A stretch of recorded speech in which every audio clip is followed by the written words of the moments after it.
Good morning, sir. Good morning, everyone. Very good morning. Your name is Astha Misra. Yes, sir. ठीक है. Astha, please take your seat. Thank you, sir. Astha, what is the meaning of Astha? Sir, meaning of the Astha is faith or a trust in divine entity. And sir, my Astha is in Lord Krishna. Okay. आस्था कहाँ से belong करते हो आप? Sir, मैं Hamirpur district Bundelkhand region Uttar प्रदेश से belong करती हूँ। Okay. आप जिस एरिया से बिलोंग करते हैं वहाँ की कोई स्पेशलिटी, कोई हिस्टोरिकल बैकग्राउंड, उसके बारे में कुछ बताइए. सर, मेरे एरिया की जो स्पेशलिटी है वो 2 लाइनों में कहना चाहूँगी। वहाँ के कवियों द्वारा जो कहा गया है, 4 कोस में वाणी बदलती है और हर एक कोस में वहाँ की पानी बदलता है। यानी कि वहाँ की ख़ास बात है कि आप हर 4 कोस में जाएँगे तो आपको पानी का जो टेस्ट है वो चेंज आएगा और हर एक कोस में वहाँ की बोली में चेंज आता है। और इसके अलावा सर ख़ास बात ये है कि जो मेरा अपना होम टाउन है सुमेरपुर, वहाँ पर अभी 2 साल पहले ही नया केवी भी खुला हुआ है। तो सर ये कुछ ख़ास बातें हैं। कौन से ईयर में खुला वो केवी? सर ये केवी 2021 में खुला है। 2021 में. जी।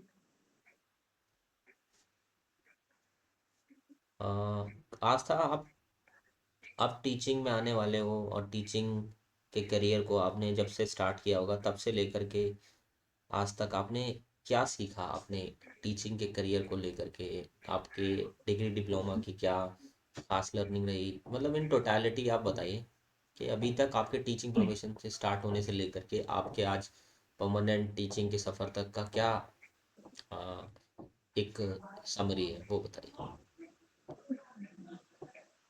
सर टीचिंग एक्सपीरियंस जो अब तक मेरा रहा है, मेरी बीएड टीचिंग जो थी डीएलएड टीचिंग से लेकर अब तक, कि सर आप पेशेंस किस लेवल तक आपको रखना पड़ेगा इस प्रोफेशन में, आपको लिए पेशेंस काम होना कितना ज़रूरी है।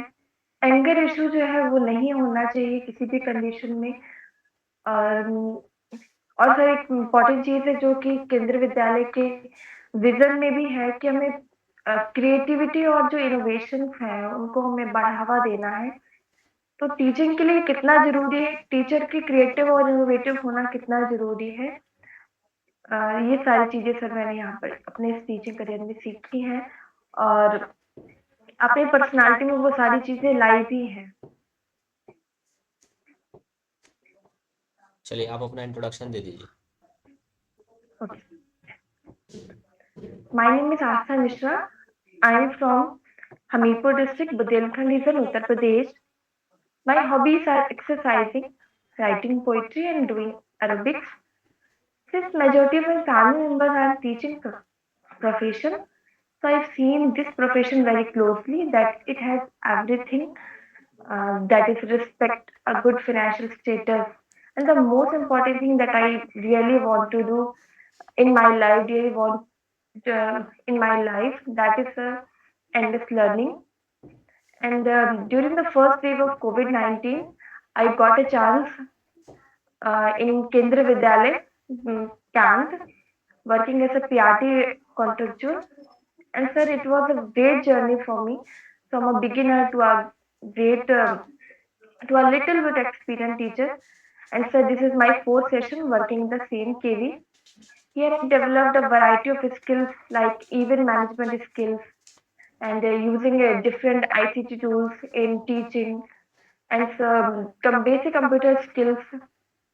And sir, if I join this KV as a PRT permanent teacher, then I think it will definitely grow rich in my terms, in terms of my career, in terms of my experience.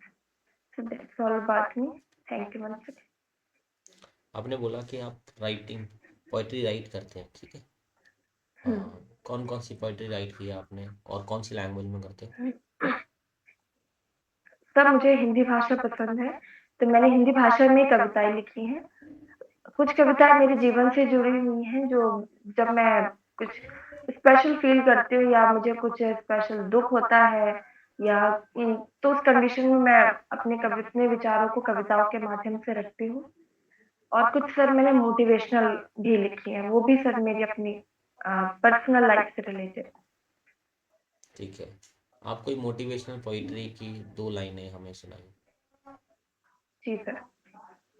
तो कविता का एक शीर्षक है जीवन सत्य, जिसमें कुछ motivational कहा कविताएं हैं, लाइंस हैं। शांति संयम स्थिरता, कटुकाल फिर भी मधुरता, मेरा मनोयुद्ध या अपना द्वंद्व युद्ध, होता घड़ी घड़ी अति क्रुद्ध, समझता समझाता संबंध यह, अभिव्याकुल निःशब्द रह, भाग्य में है जो लिखित, होगा अपनी इच्छा रहित, स्वयं सुंदर सुमन मन, प्रफुल्लित करो तुम अपना मन, जीवन ये रखता अति महत्, संभाव अनुभूति ही है सत्य। सर इस तरह से करता है। बच्चों के लिए कोई पोइट्री लिखी आपने? सब बच्चों के लिए कुछ कविता फिलहाल तो सर नहीं लिखी, क्योंकि मुझे कविता का जो शौक था वो अपना कॉलेज डेज में हुआ था, तो फिलहाल बच्चों के लिए कुछ कविता नहीं लिखी है। नहीं, अभी आप पढ़ा रहे हैं केवी के अंदर, उस टाइम पर बच्चों से इंटरेक्शन हम्म हुआ होगा, तो आपका कभी मन नहीं करा कि बच्चों के लिए भी कोई पोइट्री लिखी जाए? सर एक कविता मैंने लिखी थी, आफ्टर ज्वाइनिंग केवी नहीं है बट बिफोर ज्वाइनिंग द केवी, हम्म, बच्चों से रिलेटेड ही है। आप चाहे तो मैं सुना हाँ सकती जी, हूँ। सुनाइए।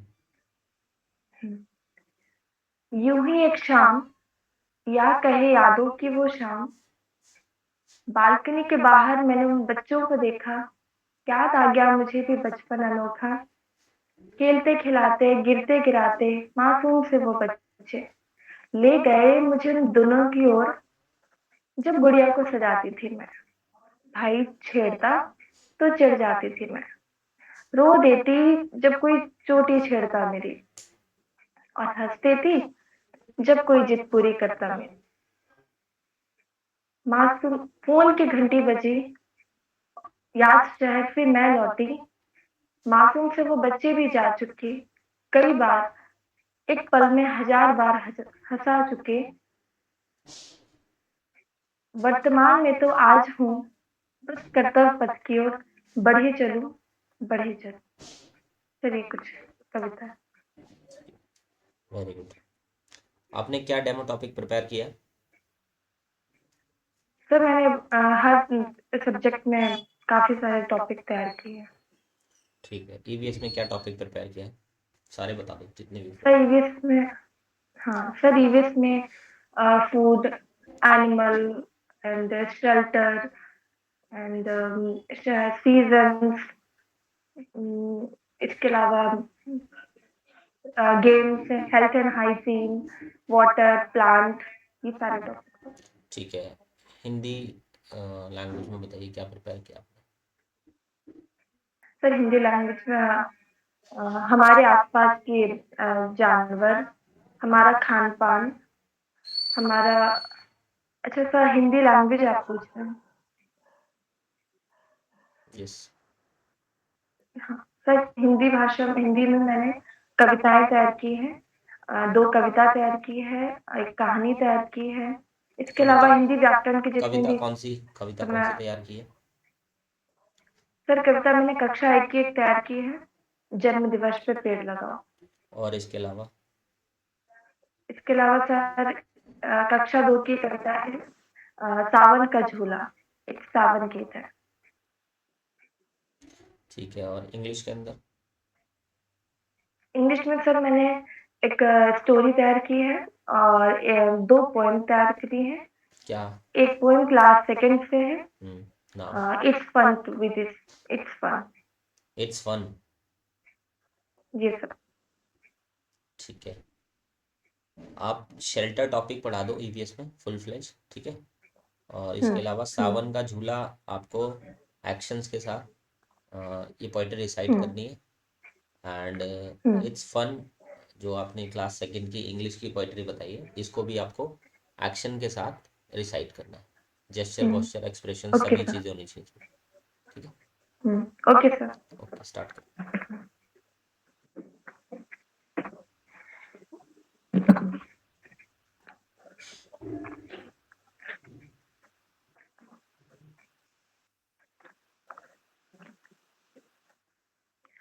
गुड मॉर्निंग बच्चों, हाउ आर यू ऑल?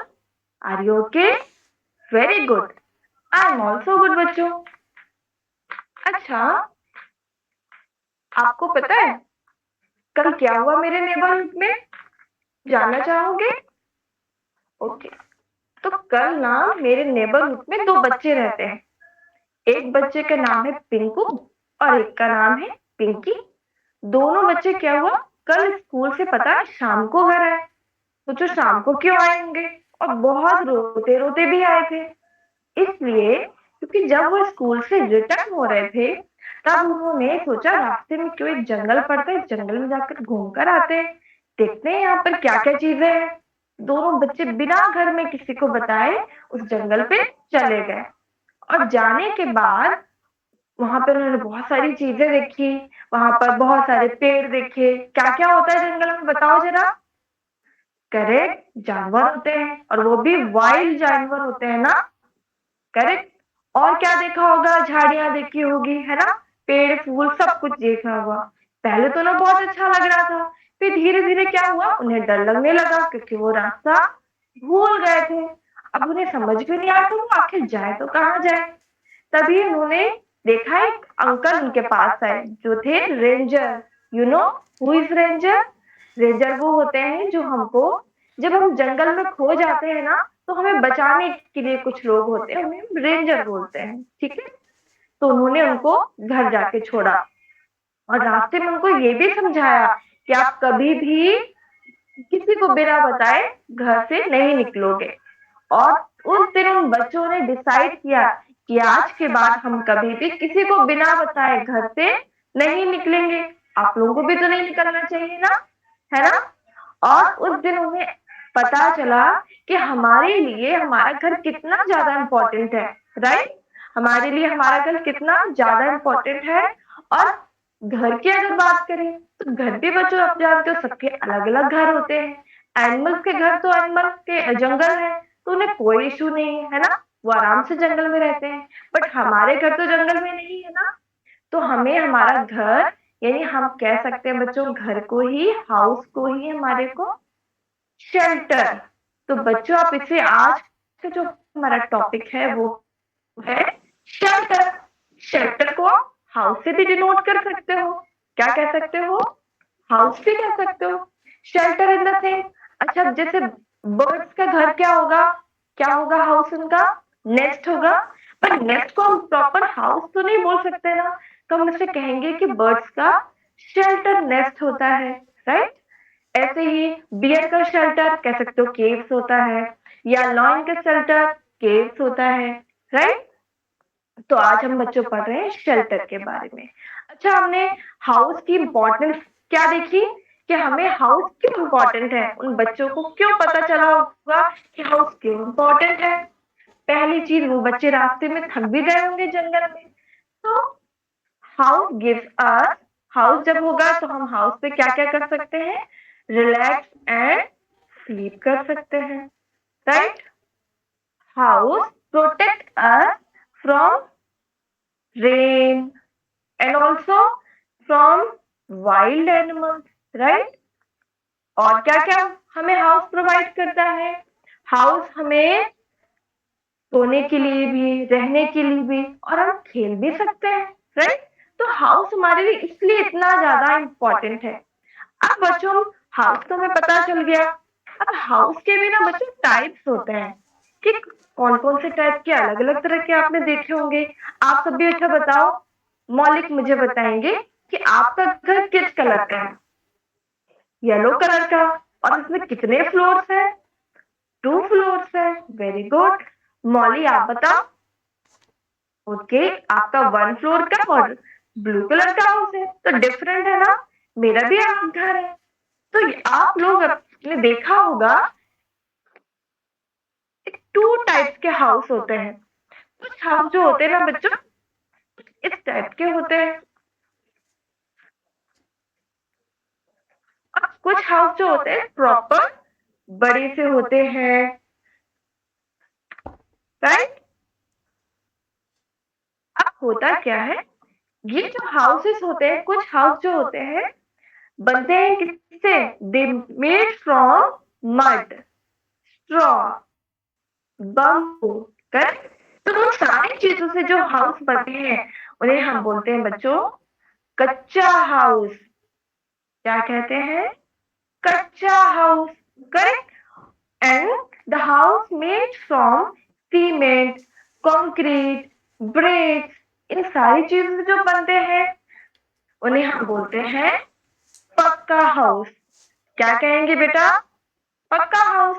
और आप लोगों ने कच्चा हाउस जनरली देखा होगा कहाँ पर, रूरल एरियाज में, यानी विलेजेस में देखा होगा, है ना। आप में से कौन कौन विलेजेस में रहता है या वहां से आते हैं, हाँ, ओके। यहाँ पर 5 बच्चे दिख रहे हैं जो आते हैं, ठीक है। तो आपने कच्चा हाउस तो बहुत सारे देखे होंगे, कुछ पक्का हाउस भी देखे होंगे, है ना। और पक्का हाउस जो होते हैं वो जनरली ज्यादातर अर्बन एरिया यानी सिटीज में, राइट, सिटीज में ज्यादा आपको मिलते हैं। और आपके कानपुर सिटी में कौन कौन से आपको हाउस दिखाई देते हैं, ज्यादातर वो पक्का हाउस दिखते हैं, है ना। तो ये हमारे क्या हो गए बेटा, टाइप्स ऑफ हाउसेस हो गए, कच्चा हाउस, पक्का हाउस। ओके, समझ में आ गया, ठीक है। अब बच्चों कच्चा हाउस एंड पक्का हाउस तो हमने पढ़ा, कुछ हम एनिमल के हाउस भी समझ लेते हैं। जैसे कि आप लोग इसमें मैचिंग करोगे, मेरी हेल्प करोगे, बर्ड, केव, हाउस,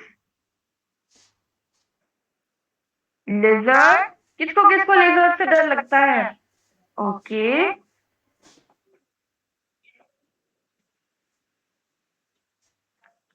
ओके।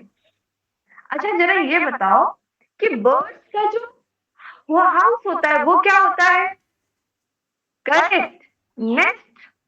केव किसके लिए, किससे हम मैच कर सकते हैं, जरा बताओ, क्या लिजर्ड केव में रहती है, राइट, लॉयन रहता है। और लिजर्ड कहाँ रहती है, वेरी गुड, हाउसेस में रहती है। वी ऑल नो, हम लिजर्ड को हाउसेस में मैक्सिमम देखते हैं। और आप यहाँ कह भी सकते हो लिजर्ड क्या है, डोमेस्टिक एनिमल है, एंड लॉयन क्या है, ये एक वाइल्ड एनिमल है। ओके, तो आप लोग कल अपने होमवर्क में क्या करके लाओगे, आप लोग एक अपने हाउस, अपने अपना घर बना कर लाओगे, और उसे अपना जो आपको अच्छा लगे आप उसे कलर कर सकते हो। और उसमें ज्यादा से ज्यादा आप ज्योमेट्रिकल शेप्स का यूज कर सकते हो, राइट। जैसे मैंने यहाँ पर ट्रायंगल, स्क्वायर, रेक्टेंगल इनका यूज किया, तो आप भी अपने मनपसंद कोई भी शेप यूज कर सकते हो। तो that's all. Hindi and English. तो मैं ओके। सर हिंदी कविता सावन का झूला। सावन का झूला ऐसे बाबा, सावन का झूला ऐसे बाबा, इतना बड़ा ढालना जिसमें समा जाए संसार, जिसमें समा जाए संसार, जिसमें समा जाए संसार, इस डाली से उस डाली तक आसमान के पार, इस डाली से उस डाली तक आसमान के पार, जिसका न कोई, जिसका न कोई पारावार, सावन का झूला से बार, सावन का झूला से बार, इतना बड़ा डालना, एक पेंगे पे मंगल ग्रह के, मंगल ग्रह के द्वार, एक पेंगे में मंगल ग्रह के मंगल ग्रह के पास और दूसरी में अंतरिक्ष के पार, सावन का झूला से बाहर, सावन का झूला से बाहर, इतना बड़ा डालना, सावन का झूला कितना बड़ा डालना कि हमारा संसार समा जाए, right? Very good, clapping for everyone. Sir Kavita English की, हाँ जी। ठीक है सर, इंट्रोडक्शन कविता का देना है, नहीं नहीं, ठीक है। It's fun to be this, it's fun to be that, it's fun to be this, it's fun to be that. Leap like a lamb, to climb like a cat, to leap like a lamb, to climb like a cat. Hope like a frog, hope like a frog, swim like a fish, swim like a fish, fly like a bird, fly like a bird, trot like a horse, trot like a horse. It's fun to be this, it's fun to be that. I can act just like all of them. I can act just like all of them. It's fun to be this, it's fun to be that. चलिए कविता, ठीक है, very आगे बढ़िया। Thank you sir.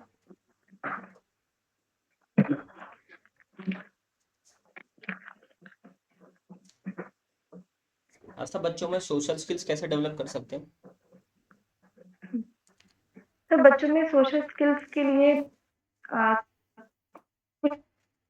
Points चाहूंगी, चीज है sir, बच्चे रखते हैं चर्चा सिखा सकते हैं आपस से भी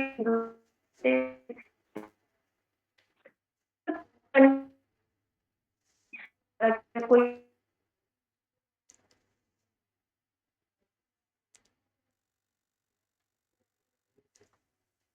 करा सकते हैं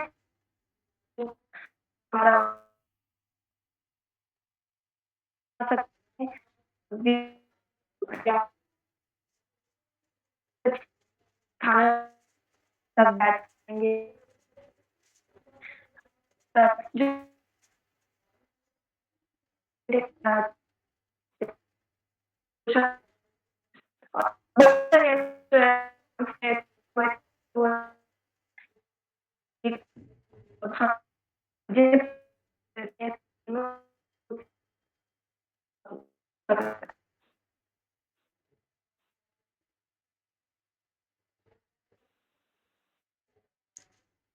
आस्था, आपका नेटवर्क इशू आ रहा है, आवाज नहीं आ रही आपकी।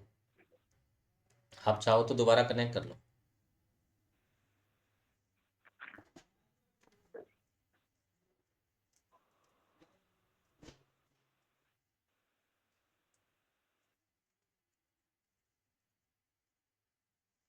आस्था, दोबारा कनेक्ट कर लो आप।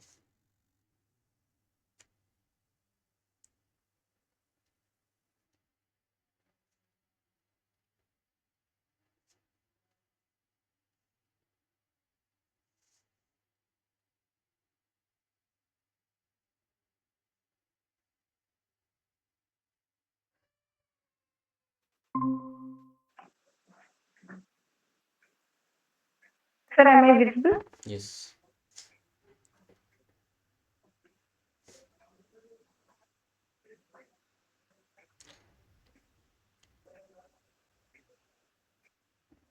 आपका वीडियो पॉज हो गया।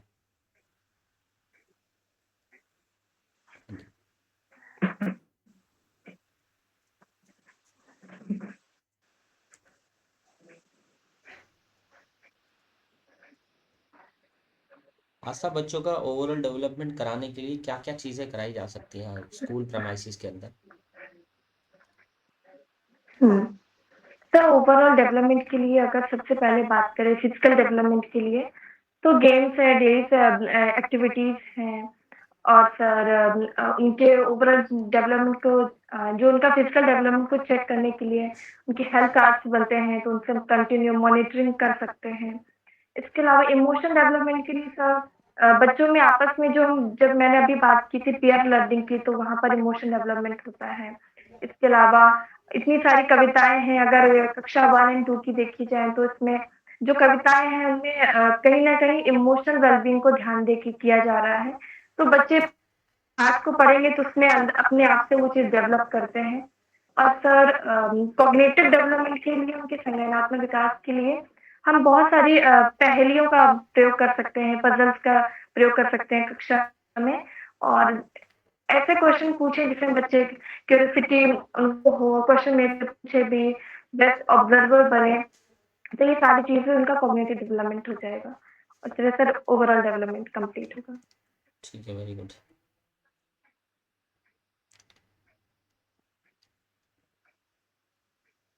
इनोवेशन है ना, क्लास के अंदर टीचर से स्टार्ट होती है, तो टीचर अपने लेवल पर क्या इनोवेशंस कर सकता है?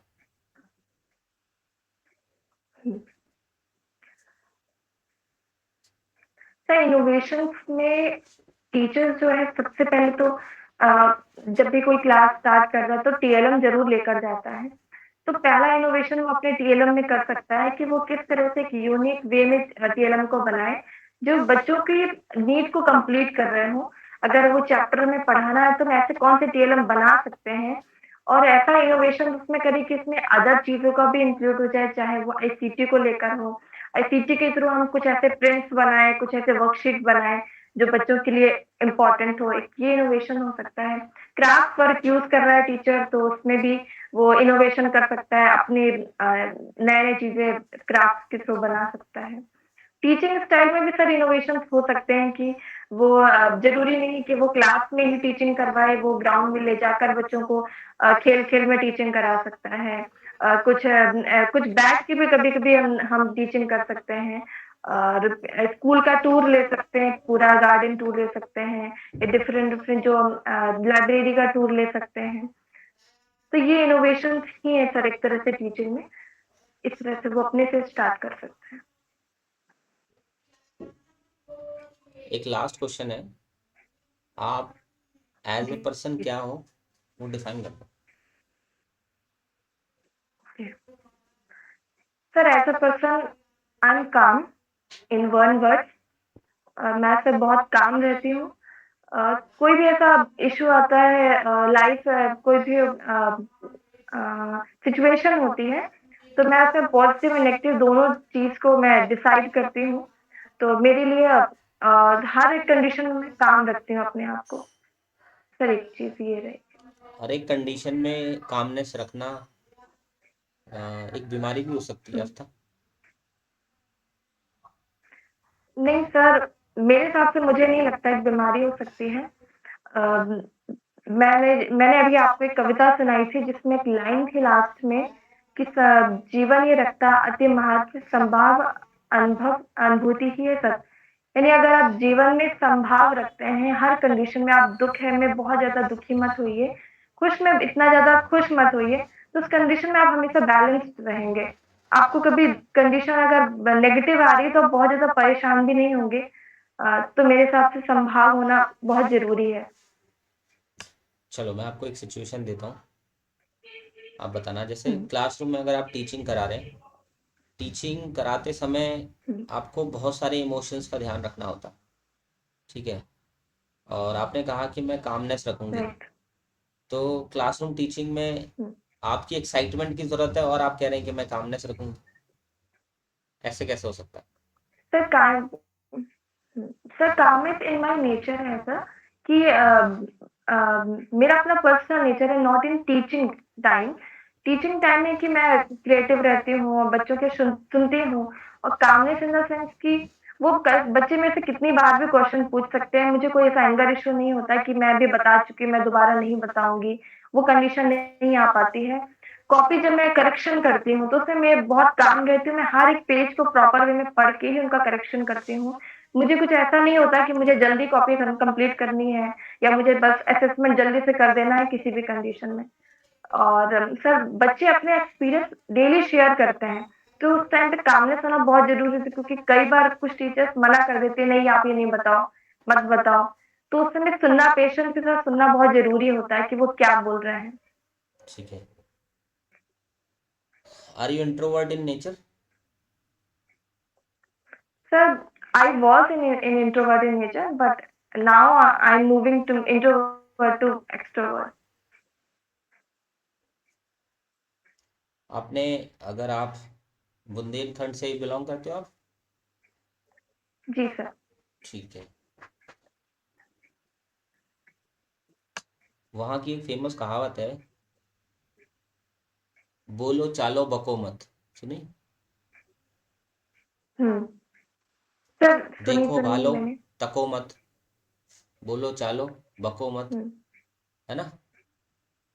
तो यहाँ पर जब हम्म। बोलो चालो का मतलब है, इसका मतलब ये है कि क्या बोलना है, इससे ज्यादा इंपॉर्टेंट है कब बोलना है। ठीक है। हम्म। ज्यादा बोलना और चुप रहना दोनों ही बीमारी है ना? अगर जी सही सर। समय पर ना बोला गया तो वहां पर प्रॉब्लम होती है। हम्म। तो कई बार कामनेस, आपको नहीं लगता कि कई बार कामनेस की वजह से आपको कुछ ऐसी सिचुएशंस आप छोड़ देते होगे जहां पर आप रिस्पॉन्ड नहीं करते हम्म। होगे, जस्ट बिकॉज ऑफ कामनेस? क्योंकि वहां पर अगर आप रिस्पॉन्ड करोगे या किसी तरीके से रिएक्ट करोगे तो वहां पर आप अपनी कामनेस को लूज कर रहे हैं। ऐसी बहुत सारी सिचुएशंस होंगी। तो फिर आप हम्म। कामनेस के साथ साथ आप कैसे वहां पर सरवाइव कर पाओगे? मतलब calmness at the same time और फिर वहां पर आपको हम्म। रिस्पॉन्ड करना पड़ेगा। क्योंकि आप कुछ ऐसी हम्म। सिचुएशन जरूर होंगी आपकी लाइफ में जहां पर आपको लगता होगा कि हम्म। मुझे यहाँ पर कुछ बोलना चाहिए था, लेकिन आपके कामनेस ने आपको वहां पर रोका होगा, ठहराव रखा होगा कि पेशेंस रखते हैं, कामनेस रखते हैं, देखते हैं कि क्या होता है। लेकिन वहां पर थोड़े दिनों बाद हम्म। आपको ये रियलाइज हुआ, थोड़े टाइम बाद रियलाइज हुआ कि नहीं, वहां पर मुझे इस अप्रोप्रिएट मैनर में कुछ रिस्पॉन्ड करना था, वो शायद मैं छूट गई just because of calmness hmm. And patience. ऐसे हम्म। फील करते हो सर? सर कामनेस है। नहीं सर, पहले ऐसा फील था जब मैं इंट्रोवर्ट थी और जब मैं बहुत पर्सनालिटी में मैंने अपने आप में बहुत सारी चेंजेस लाए हैं। तो पहले ऐसी चीजें हुई हैं इस वजह से, बट इस टाइम आप फिलहाल नहीं होती हैं। उस पे मैंने काम किया है अपनी इस चीज पर। चलो आप ऐसा कह सकते हो कि कामनेस की जहां आपको जरूरत होती है आप अप्रोप्रिएट मैनर में कामनेस दिखाते हो, है ना? हर सिचुएशन में कामनेस नहीं दिखाते, हम्म। जहां जिस चीज की रिक्वायरमेंट है हाँ। उसको दिखाने की कोशिश करते हो। ठीक है। जी क्योंकि sir. Excess of everything is bad होता है, जिसमें कामनेस भी आती है। ठीक है। राइट। चाहे वो लव का इमोशन राइट हो, सर। एंगर इमोशन हो, जेलिसी इमोशन हो, सौरो का इमोशन हो, कोई भी हम्म। इमोशन हो। ठीक है। हद से ज्यादा हम्म। पेशेंस होना भी, आपने एक वर्ड सुना होगा, साइलेंट किलर, है ना? बहुत कूलनेस और राइट कामनेस सर। होती है उनके अंदर। वो फर्स्ट क्लास हम्म। अपना जो भी उनको क्राइम करना होता है, क्राइम करने के बाद फर्स्ट क्लास का डिनर करते हो, है ना? इतना पेशेंट फील करते हैं वो, बहुत रिलैक्स फील हम्म। करते हैं, जैसे कि उनको लगता है कि शायद मैं बहुत बड़ी इंटरनेशनल कोई कन्वेंशन अटेंड करके आ रहा हूँ, है ना? तो ये चीज़ होती है। चलो आपका मॉक कंप्लीट हो गया। आस्था। हम्म। जी सर।